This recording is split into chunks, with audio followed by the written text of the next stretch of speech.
Good morning. Good morning. So ఈరోజు కొత్తగా ఎవరు వచ్చారు? ఈరోజు ఇద్దరు వచ్చారు. సో మరి గుడ్ మార్నింగ్ అని చెప్తున్నాను, మరి డౌట్ వచ్చిందా? ఇప్పుడు ఏంటి డాక్టర్ గుడ్ మార్నింగ్ అంటున్నారు మేడం, డౌట్ వచ్చిందా? సో గుడ్ మార్నింగ్ అంటే ఏంటంటే మనం మార్నింగ్ లేచినప్పుడు అయితే ఎంత యాక్టివ్గా ఉంటామో రాత్రి పడుకునేంత వరకు కూడా అదే యాక్టివ్నెస్ అనేది మనకు వస్తుంది. మార్నింగ్ చెప్పినప్పుడు ఒక ఎనర్జీ అనేది మనకు ఫామ్ అవుతుంది. సో మనం దీంట్లోకి ఎందుకు వచ్చాం? డబ్బు సంపాదించడానికి వచ్చాం.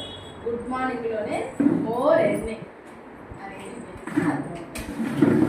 ఎప్పుడు ఎక్కడ కలిసినా కూడా మనకు మనం గుడ్ మార్నింగ్ అని చెప్పాలి. మన message good morning, good morning, good morning, good morning. So చాలా ఎనర్జీగా ఉన్నారు, చాలా జోస్గా ఉన్నారు. Okay, thank you so much. Myself Srilatha అండి వాళ్ళు మల్కాజ్గిరి. ప్రజెంట్ ఇప్పుడు క్రౌడ్ డైరెక్టర్ లెవెల్లో ఉన్నాము. సో మా ఫస్ట్ మంత్ ఇన్కమ్ వచ్చేసి 34,000 తీసుకున్నాము. హైయెస్ట్ ఇన్కమ్ వచ్చేసి 1,00,000 రూపాయలు తీసుకున్నాము.